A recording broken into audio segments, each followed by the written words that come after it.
Olá, meus amigos e minhas amigas. Cirurgia do trauma, João Ricardo. Trauma crânioencefálico. Uma das coisas que mais me deixou impressionado no atendimento inicial do politraumatizado. Quando não existia ainda todo esse algoritmo, era uma bateção de cabeça em relação a TCE. Literal. O paciente batia a cabeça e a gente batia a cabeça também. Cada um fazia alguma coisa diferente. E aí surgiram esses conceitos. Resolveu a nossa vida. E, melhor ainda, resolveu a vida do doente. Não temos mais dor de cabeça quando a gente chega em casa e começa a lembrar o que nós fizemos com os nossos pacientes. E vocês também não vão ter mais dor de cabeça. Seguindo esses conceitos, porque as provas, elas são muito tranquilas em relação a esses conceitos, que eles são basicamente fechados. Então, aquela atenção, aquele cafezinho ali do lado, e vamos acompanhar com aquela concentração. Então, gente, é muito comum o trauma crânioencefálico. Aqui nós temos muito motoqueiro, motociclista. E eles batem a cabeça no asfalto, com ou sem capacete. Além do que, nós temos outros mecanismos vários de trauma contuso e também de traumas penetrantes, como arma branca, arma de fogo. 10% das pessoas morrem antes de chegar ao hospital. Só que, felizmente, 80% das pessoas que têm TCE são TCE leve. 10 moderado e 10 graves. E olha só, lembra que quem tem TCE pode ter uma associação bastante importante com outros traumas, como, por exemplo, o trauma raquimedular, ou vértebro-medular, como alguns gostam de chamar, em 10% das vezes. E os mecanismos do trauma, claro, como qualquer outro trauma, são relacionados à energia cinética. Temos o trauma fechado, de alta energia, explodiu uma bomba, acidente do motoqueiro, etc., ou de baixa energia cinética, um soco, alguma coisa assim.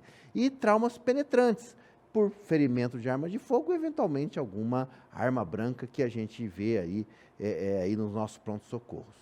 E o legal que, com o advento da escala de coma de Glasgow, que foi uma coisa muito bem bolada para o atendimento do TCE, que se relaciona com a capacidade que você tem de se comunicar com o meio, que é a sua consciência. Então, você abre o olho, você fala e você movimenta. Então, abertura ocular, resposta verbal e resposta motora. E eu vou quantificar. A escala vai de 3 a 15, não existe Glasgow 0, o paciente pode estar muito ruim, o Glasgow é 3. Tá? Em TCE leve, de 3 a 15, moderado de 9 a 12 e o grave de 3 a 8. Os pacientes que têm TCE leve, apenas 3% vão ser submetidos a uma craniotomia, já o moderado um pouquinho mais e o grave em torno de 19%.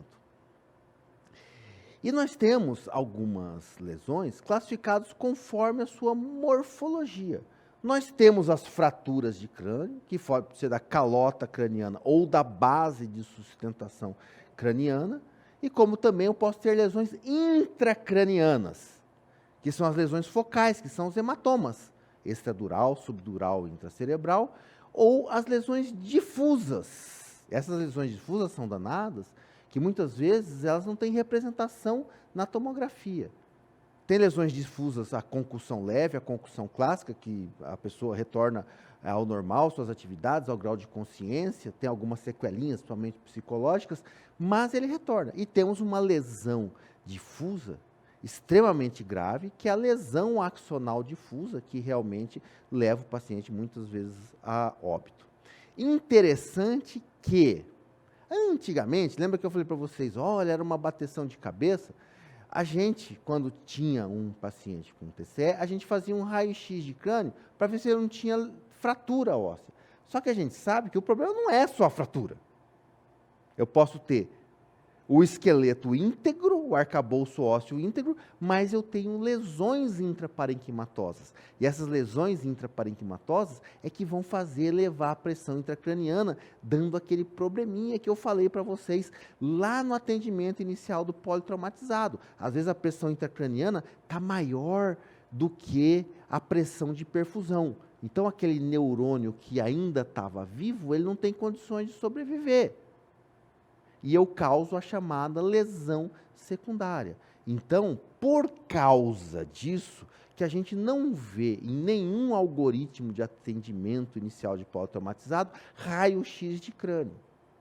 Porque as fraturas, elas acontecem muitas vezes em traumas muito intensos e eu posso ter lesões intracranianas sem a coexistência de fratura. E olha só, a gente precisa dar uma estudadinha e uma compreendida na fisiologia do que acontece lá dentro da meu arcabouço craniano ósseo. Eu tenho lá sangue arterial, eu tenho sangue venoso, eu tenho líquor e eu tenho célula, que é o tecido cerebral. E isso tudo tem que coexistir dentro de uma certa pressão. E essa pressão é chamada a pressão intracraniana. E a pressão intracraniana normal é em torno de 10 milímetros de mercúrio. E acontece um fator interessante. Eu posso ter alterações que concorrem para o elevamento da pressão, o que a gente chama de um efeito massa. Por exemplo, um tumor crescendo dentro do cérebro. E no caso do politraumatizado, o nosso tumor é um hematoma crescendo dentro do cérebro. Aquele hematoma vai crescendo e eu vou tendo alguns mecanismos de compensação. Diminui o volume de líquor, diminui o volume venoso e ele vai se compensando. Mas chega num determinado momento que exaurem-se os mecanismos de compensação. Então, o volume da massa vai aumentando, mas a pressão intracraniana tem se mantido. Determinado momento do volume, há descompensação e eu tenho aumento da pressão intracraniana. Isso é um problema muito sério, porque eu preciso manter meus neurônios perfundidos. E a fórmula matemática de eu manter o neurônio perfundido seria essa: a pressão arterial média menos a pressão intracraniana. Por exemplo, se a pressão intracraniana é 10, a pressão arterial média é 90, então a minha pressão de perfusão é 90 menos 10 igual a 80. Agora, imagine se eu tenho um paciente chocado, pressão arterial média 6, pressão intracraniana 60, pressão intracraniana 60, pressão de perfusão 0, meu amigo. Que coisa, né? Então, eu preciso me resguardar de que eu mantenho uma pressão de perfusão. Antes de qualquer coisa, eu preciso ter a pressão arterial média. E como é que eu garanto que o sangue oxigenado chegue lá? Permeabilidade da via aérea, troca gasosa acontecendo e o sistema circulatório estando em perfeitas condições. Ou seja, eu tenho hemoglobina para carregar o oxigênio, porque senão também não adianta nada. Então, o que eu estou querendo dizer para vocês? Que, na hora que eu faço abordagem para o meu paciente com TCE, eu preciso garantir que ele tenha a pressão arterial média alta e eu tenho a pressão intracerebral baixa. Então, esse aqui eu consigo com ABC legal. Esse aqui eu consigo como? Primeiro, identificando se eu tenho uma possibilidade de aumento da pressão intracraniana. Depois, tendo essa possibilidade e tendo aumento da pressão intracraniana, eu preciso tomar as providências. Morreu.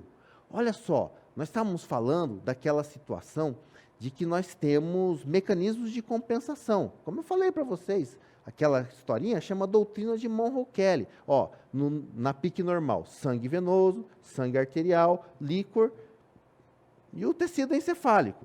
Aí chegou quem? um efeito massa, um hematoma, por exemplo, ou mesmo um edema cerebral. Eu tenho um mecanismo de compensação que dá conta do recado até determinado momento. Mas chega num momentozinho que a pressão intracraniana se descompensa, porque o efeito massa, ele está além dos mecanismos de compensação. E aí que a minha pressão intracraniana começa a subir. Então, o interessante seria eu ter um desconfiômetro e tentar identificar se eu já tenho um mecanismozinho aqui formando. E ele dá sinais clínicos. E é com esses sinais clínicos que nós vamos nos apoiar para fazer o diagnóstico. Bom, eu acredito que com esses dados fisiopatológicos já ficou muito fácil de entender o objetivo principal ali do tratamento do TCE, que é evitar a tal da lesão secundária, ou seja, o neurônio vivo continuar vivo, tendo uma pressão arterial média de perfusão maior do que a pressão intracraniana. Esse é o segredo da fé. Então, vamos lá. Vamos transformar isso em números para a gente dar subsídio teórico. Então, a importância de manter a pressão arterial média. Pronto, já entenderam isso. Só que é o seguinte, a pressão de perfusão, estando menor que 70, é desfavorável. Ou seja, a relação da pressão arterial média com a pressão intracraniana. Então, quando eu tenho uma pressão intracraniana, pode ter até normal, 10, mas a pressão de perfusão está muito baixa, porque ele está muito chocado, por isso que ele fica obnubilado daquele jeito e tal. Mas, no TCE, eu preciso manter dessa forma. E eu chamo a atenção uma coisa interessante, que nesses mecanismos de compensações iniciais, tem uma coisa muito interessante. Às vezes a pressão intracraniana está subindo, e com um mecanismo normal de compensação, o que acontece com a pressão arterial? Ela sobe também. Então, chega lá aquele motoqueiro, acidentou, está lá meio confuso e tal, e a pressão arterial dele está 180 por 120. Aí você fala assim, nossa, deve ser estresse, ele é um hipertenso e não sabia, e quer dar hipotensor para ele. Não faça isso. Essa hipertensão arterial é um mecanismo de compensação para ele tentar manter a perfusão dele para o cérebro. Então, atenção com essa história do nosso TCE, tá com essa hipertensão. Tem até um nominho lá, fenômeno de Cushing, por exemplo. Então, gente, vamos transformar esses dados que nós falamos num resumo aqui, bastante simples para você. Então, na fisiopatologia do TCE, ou seja, da abordagem, nós precisamos, primeiro, entender a importância de manter a pressão arterial média. É óbvio, eu preciso manter o meu tecido cerebral perfundido. Agora, quando eu tenho uma pressão de perfusão menor que 70 milímetros de mercúrio, eu tenho um prognóstico relativamente desfavorável. Foi aquele exemplozinho que eu levei. Já pensou? O paciente está lá com a pressão arterial média dele 80 e ele tem uma pressão intracraniana de 40. Então, ele tem uma perfusão, uma pressão de perfusão em torno de 40 e isso é relativamente bastante desfavorável. Então, eu preciso tomar medidas de descompressão ou de alívio da pressão intracraniana. Mas, normalmente, quem faz isso é o neurocirurgião. Mas a base da nossa abordagem precisa ficar muito bem entendida. Então, manter o sangue oxigenado com a pressão adequada, mantendo a perfusão do cérebro. Então, isso é o ABC. E evitar também o aumento da PIC, que é o que nós vamos abordar daqui a pouquinho. Então, com isso, eu faço o objetivo maior do atendimento inicial de quem tem TCE, que é evitar a lesão secundária. O que é evitar a lesão secundária? Evitar com que os neurôniozinhos que estejam vivos não morram mais. Legal? E o pessoal pergunta isso? Ah, pergunta. Como pergunta?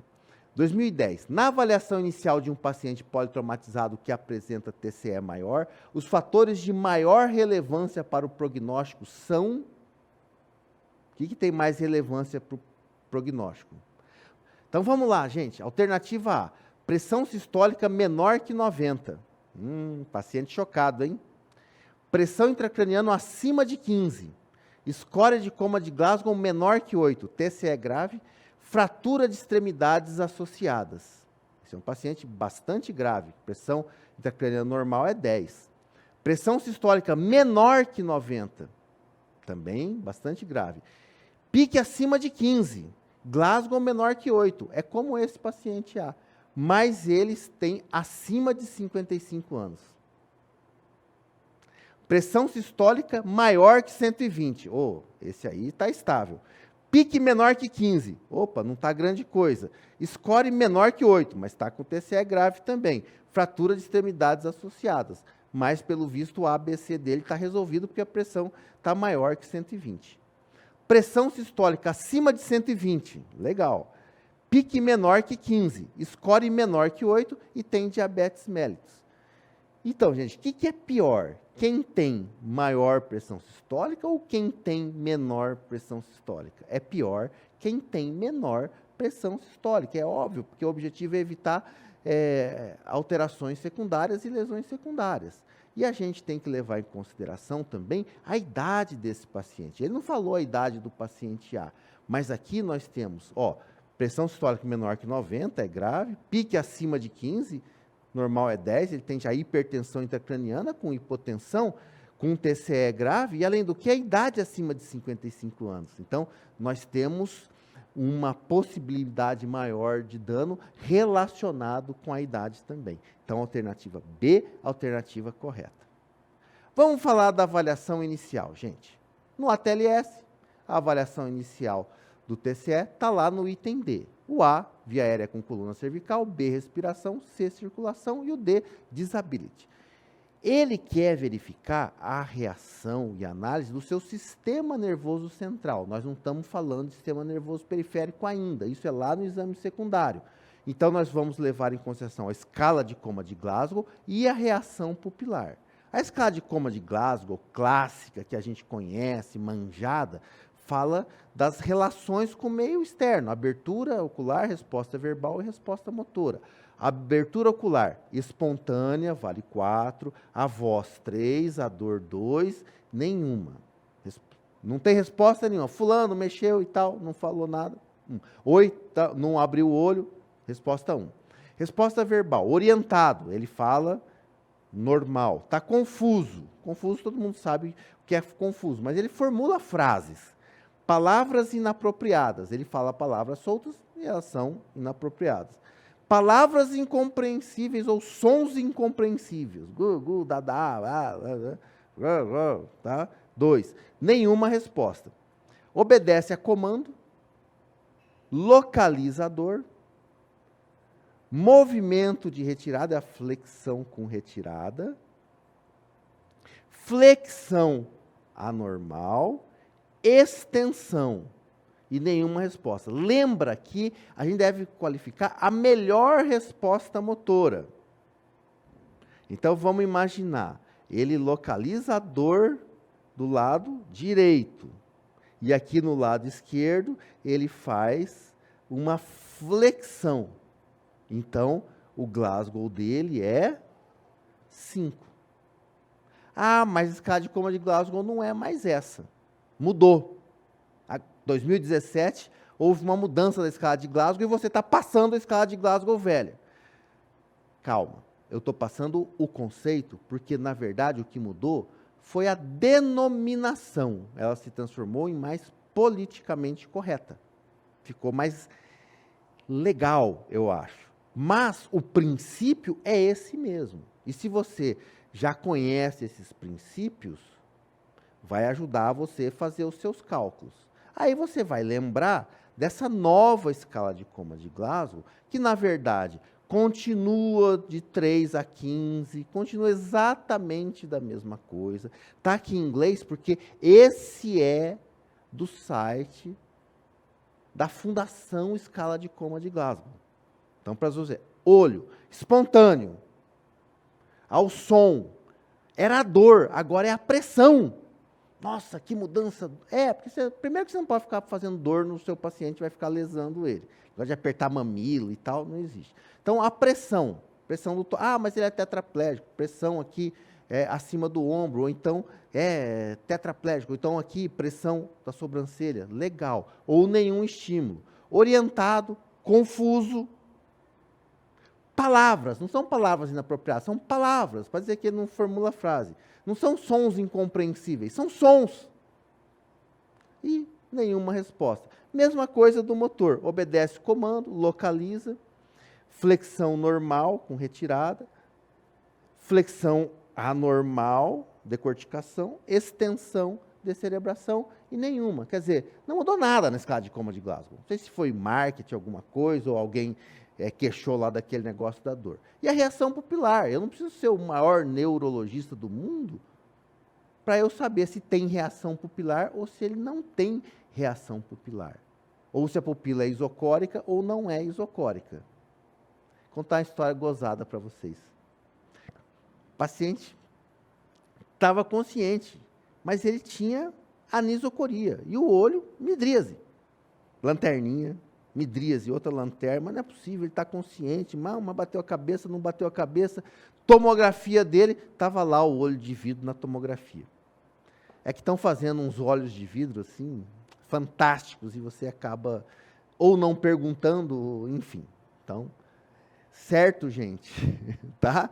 Então, vamos observar. Eu posso ter miose, midríase, anisocorias e posso não ter reação pupilar. Eu preciso examinar para eu ter alguma suspeita.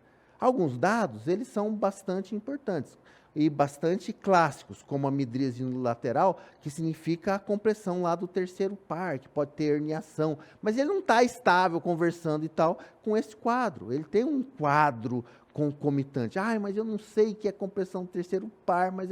Não, gente, classifica se o TCE é leve, moderado ou grave, faz um alto índice de suspeita e faça a conduta adequada, independente de você interpretar ou não. A midríase bilateral, que pode ser com resposta lenta ou ausente, geralmente tem uma perfusão cerebral inadequada, ou então, às vezes, até uma paralisia bilateral do terceiro par. A midríase unilateral, a lesão secundária do nervo óptico. A miose bilateral, ela pode ser muito relacionada com o uso de droga, principalmente opiáceo, mas também com as lesões de ponte, ou então com encefalopatia metabólica. E a miose unilateral, resposta à luz preservada, muitas vezes significa lesão do trato simpático. É um algoritmozinho que ajuda bastante a você tomar algumas definições. Bom, visto a escala de coma de Glasgow, tem uma outra ajuda fantástica quando a gente lida com TCE, que é você quantificar o Glasgow do seu paciente e classificar o TCE. Glasgow 13 a 15 é um TCE leve.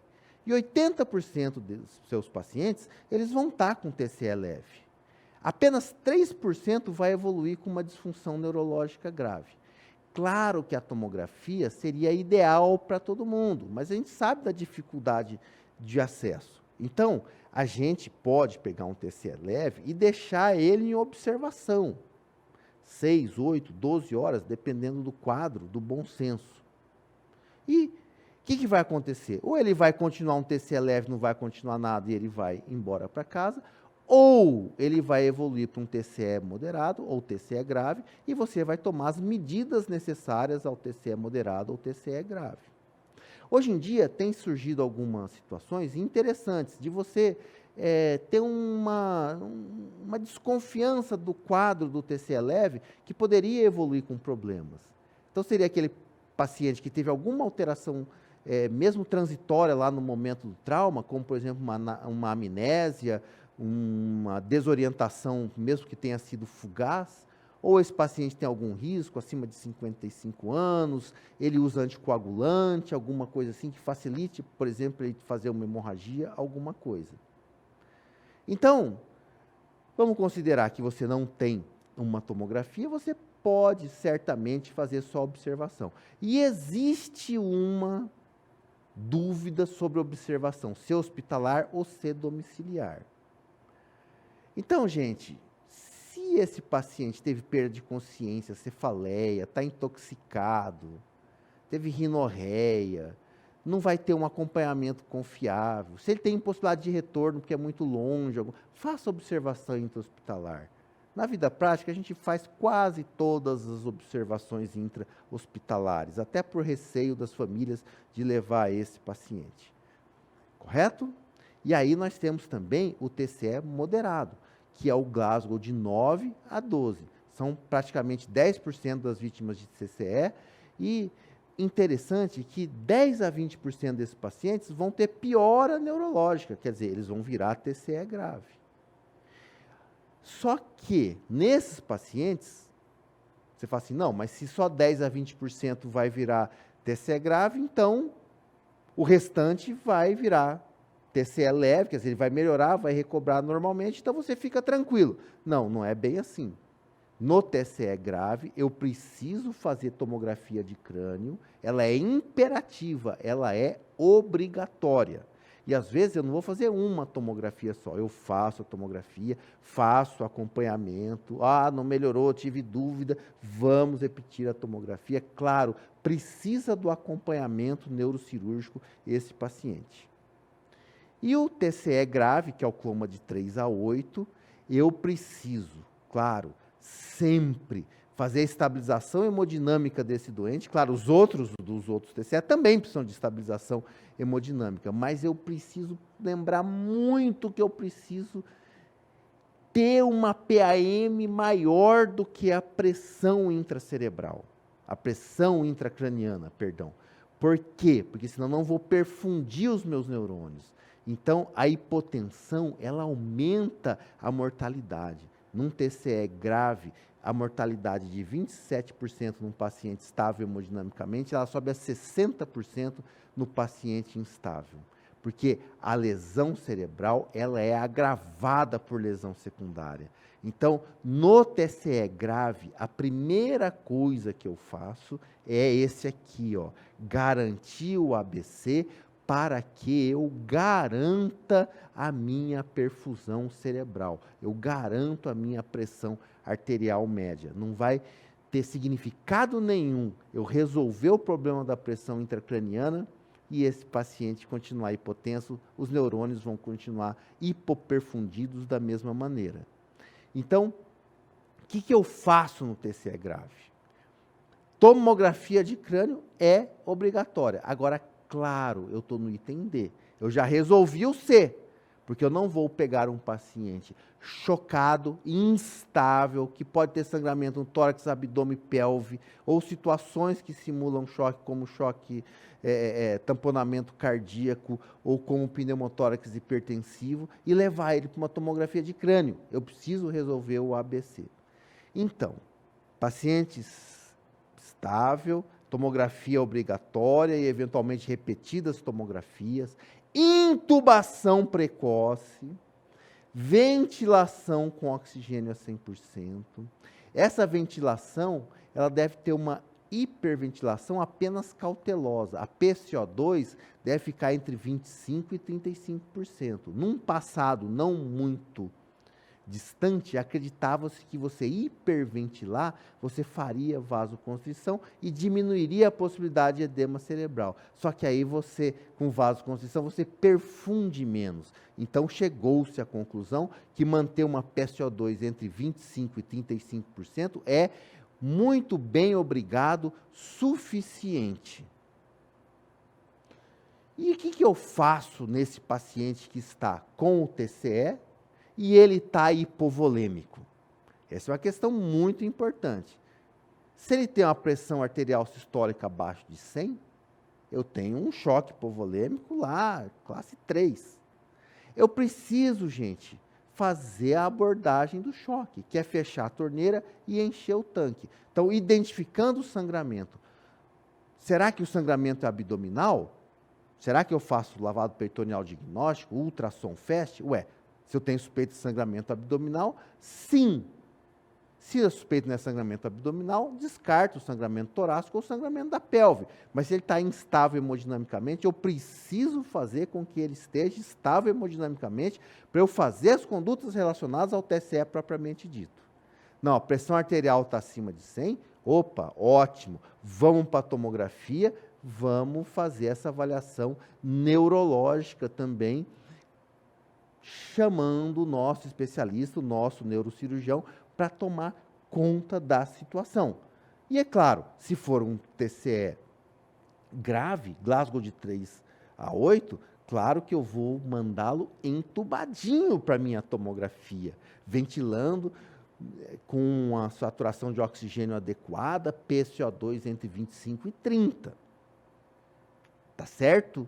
Garanto a via aérea, garanto o ABC antes de eu fazer o exame diagnóstico. Olha só aqui que perguntaram lá na UFRJ.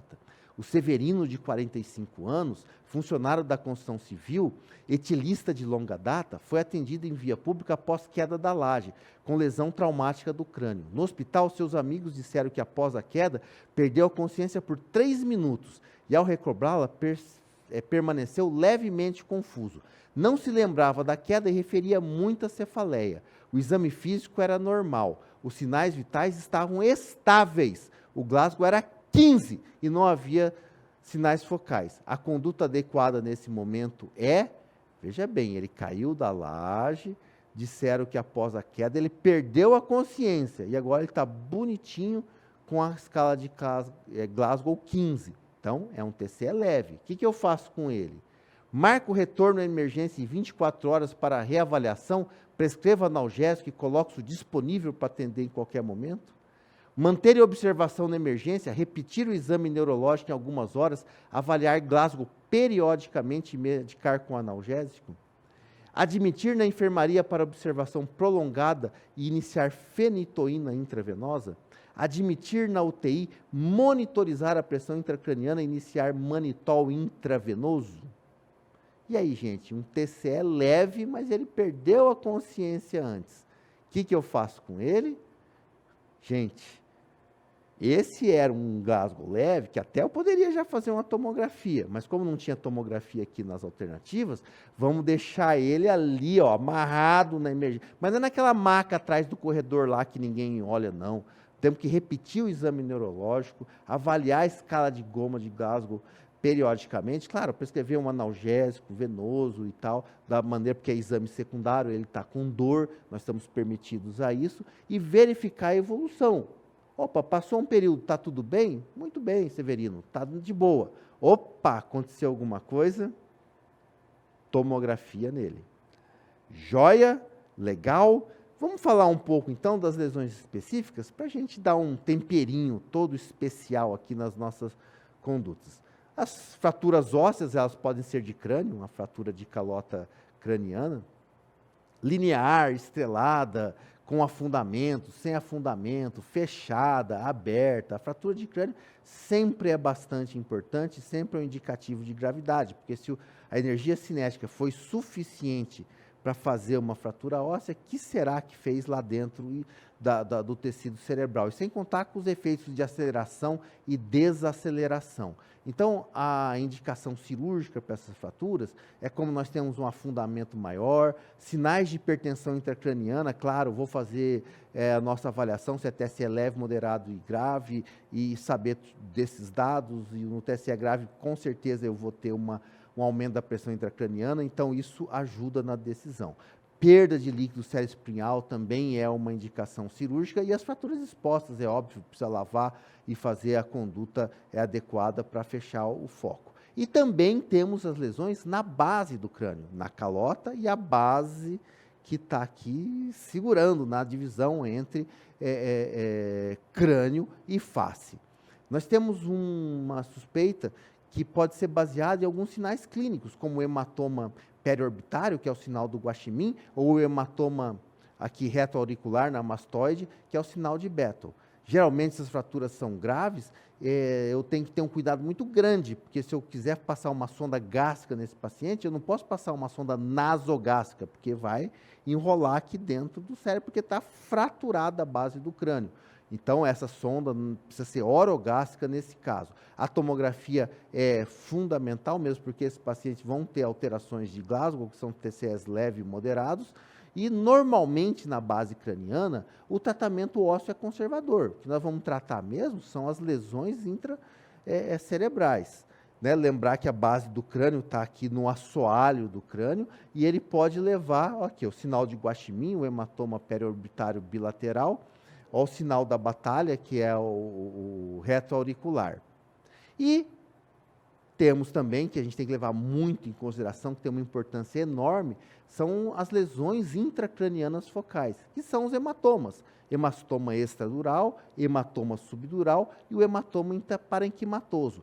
Cada um deles tem uma característica. O extradural, ele é arterial, normalmente rupturas fora da dura mater. A meningeia média artéria, ela é a mais comum de ser lesada, e acontece uma coisa bastante interessante. O sangramento, ele tem aquele primeiro impacto, ele tem uma concussão, ele perde a consciência, etc. E o sangramento, sendo de forma paulatina, ele vai fazendo um efeito máximo, um efeito compressivo, e esse paciente vai descompensar mais lá na frente, quando a pressão intracraniana já estiver elevada. E então, essa pressão intracraniana elevada vai dar uma correspondência na escala de coma de Glasgow, e aí com um TCE moderado ou um TCE grave, nós vamos fazer a tomografia. E a tomografia vai mostrar esse hematoma junto à calota craniana, que ele tem essa forma biconvexa. E normalmente, a linha mediana, ela está mantida. Ele precisa ser drenado rapidamente e ele tem um ótimo prognóstico, porque eu não tenho lesão intraparenquimatosa. Quando que ele vai ter um prognóstico ruim? Quando eu deixar causar lesão secundária associada. Porque aqui não morreu neurônio nenhum, a lesão está fora. Então, o prognóstico é legal se a gente fizer um atendimento adequado. Tem o outro hematoma, que agora já está dentro das meninges, que é o hematoma subdural. Ele é mais comum, e aí ele não é arterial, ele é uma ruptura do plexo venoso meningéio. E lembra uma coisa, ele é comum no trauma agudo, mas ele é comum no trauma de repetição. Às vezes alguns idosos caem da própria altura, etc. Daqui a pouco eles estão lá com uma alteração neurológica qualquer. Eles podem fazer o que a gente chama de hematoma subdural crônico, que ele vai evoluindo paulatinamente e ele causa depois o dano neurológico. Como ele já está em contato com a parte cerebral, o seu prognóstico é pior do que o extradural. E o tratamento é cirúrgico, eu preciso drenar isso, porque é um efeito massa. E ele, quando indicado, ele deve ser feito rapidamente.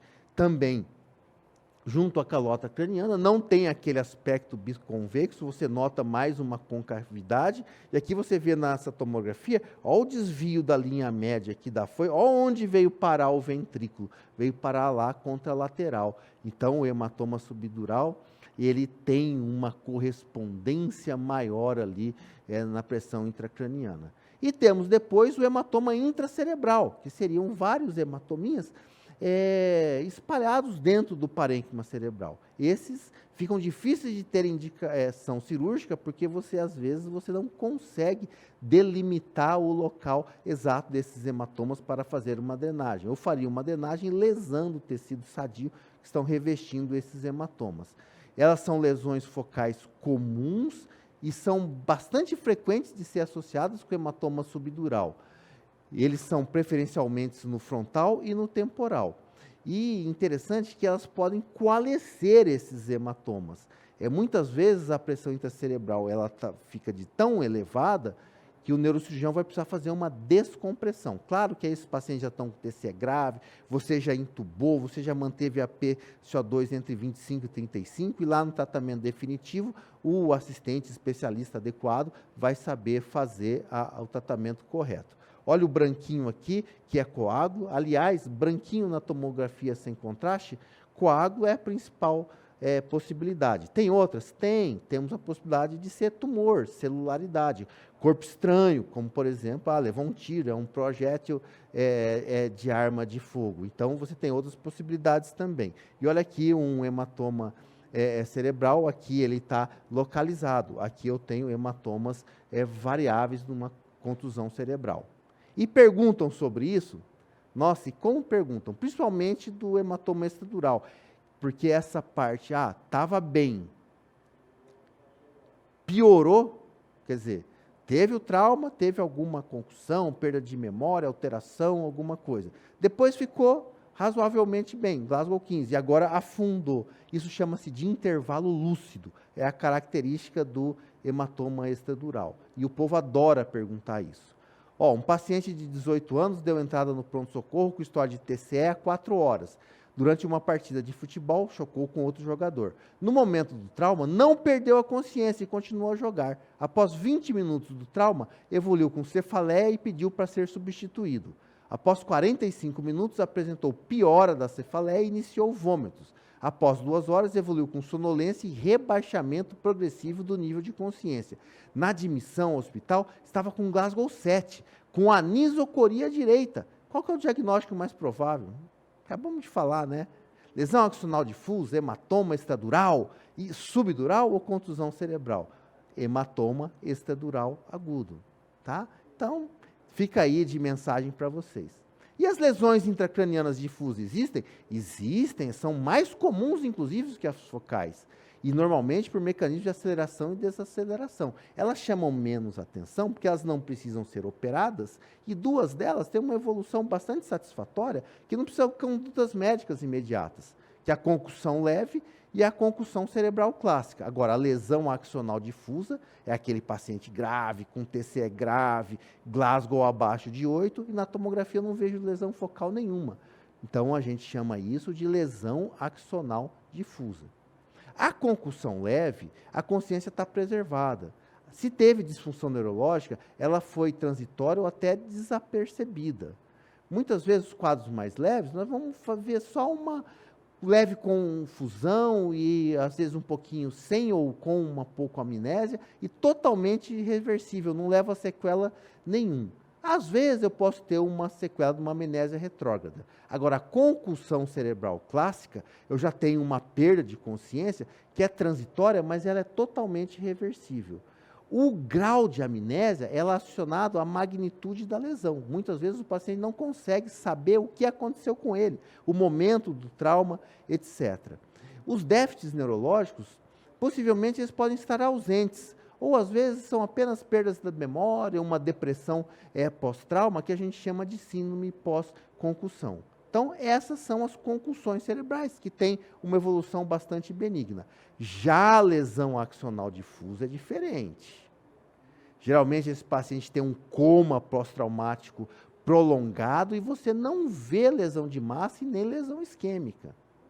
O paciente pode ter uma possível decorticação ou descerebração, as funções autonômicas podem ser totalmente alteradas, como hipertensão, hiperidrose, e lembra que essa hipertensão pode ser até consequência lá, aquela situação do aumento da pressão intracraniana.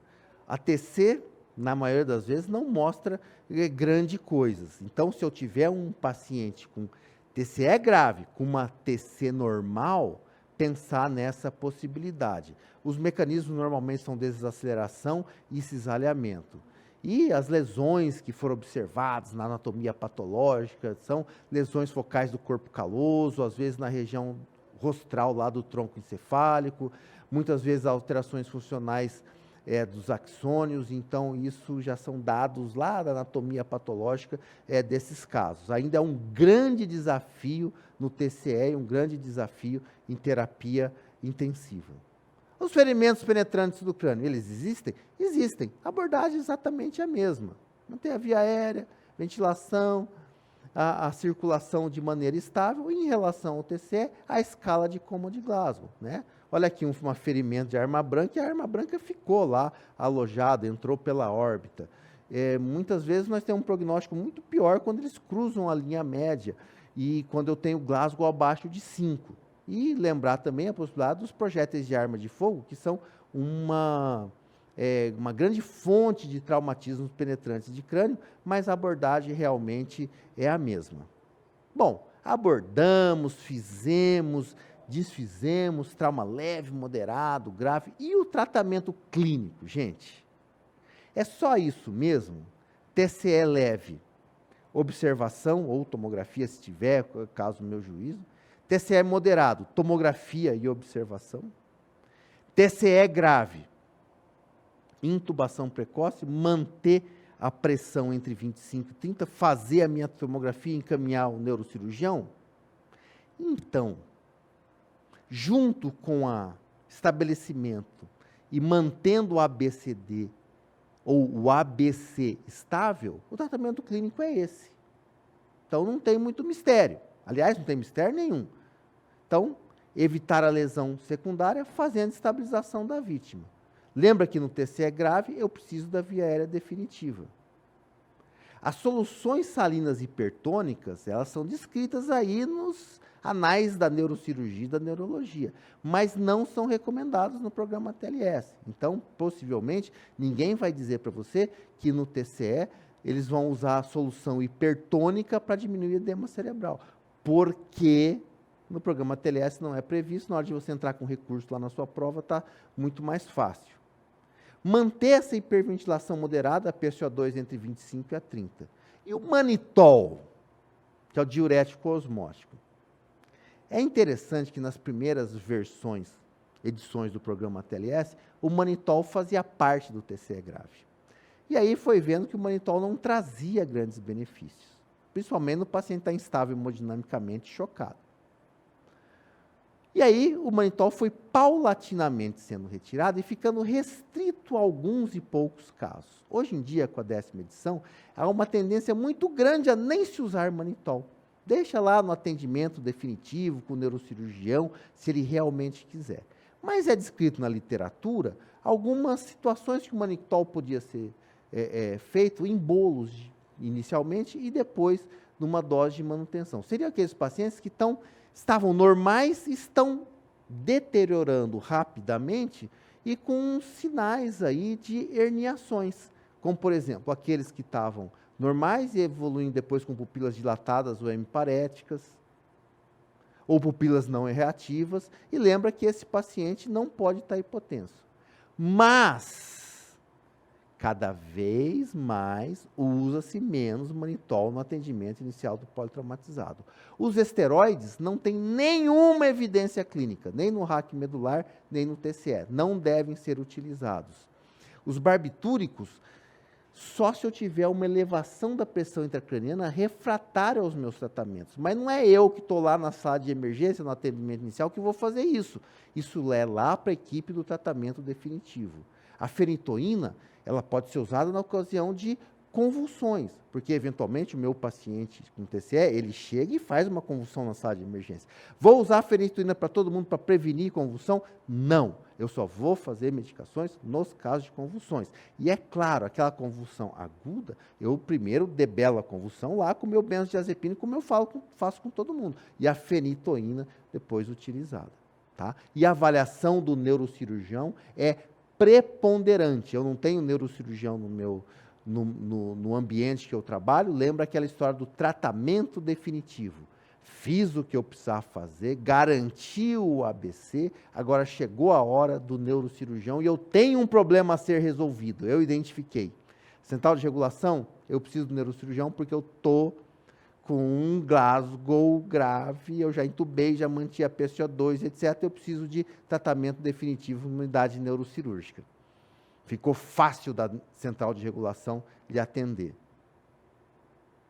E o tratamento cirúrgico, claro, vai depender do neurocirurgião sobre os efeitos massa, extradural e subdural, eles são de abordagem cirúrgica imediata. As fraturas de afundamento de crânio, elas também merecem um tratamento cirúrgico. E as lesões do couro cabeludo, elas precisam ser suturadas. O couro cabeludo sangra muito e tal. Só que não é o neurocirurgião que precisa suturar, que vai suturar o couro cabeludo. Claro, é uma lesão que ele vai ser operado imediatamente, você pode mandar até aberto, mas é um TCE leve.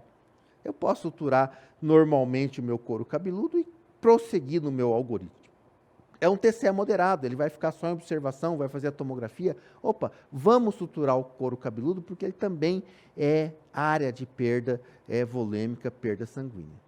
Vamos ver o que fizeram lá em Goiás. Tinha 40 anos, vítima de acidente automobilístico, carro e moto, não estava usando capacete. Chegou ao pronto-socorro com 8 na escala de coma de Glasgow e vômito em jato. Sinais de hipertensão intracraniana. Alternativa que tem a tríade de Cushing. que é tríade de Cushing, gente? A gente discutiu aí na aula, em entrelinhas, mas eu deixei para citar agora para a gente... Taquicardia, papiledema e cefaleia, confusão mental, hipertensão arterial e taquicardia, bradicardia, papiledema e hipotensão, confusão, arritmia e hipertensão arterial, bradicardia, bradipneia e hipertensão arterial. Olha, o fenômeno de Cushing leva em consideração o aumento da pressão intracraniana e aquela hipertensão reacional para tentar vencer a pique. Então, se alguém perguntar para vocês o que é tríade de Cushing no TCE, é bradicardia, bradipneia e hipertensão arterial. Então, se o seu paciente chegou lá no pronto-socorro, se lá no seu enunciado estão dizendo isso, prestem atenção, porque ele está tentando compensar com a hipertensão um efeito massa. Então, esse é o famoso efeito de Cushing. Joia, gente? Legal? Se situaram aí no TCE, bastante atenção, esse tema é legal. Primeira vez que eu assisti uma aula dessa, quando vieram esses conceitos, eu fiquei doido para atender um TCE no pronto-socorro, para exercitar esses conhecimentos. Eu tenho certeza que vocês têm tudo para se dar bem. Grande abraço para vocês.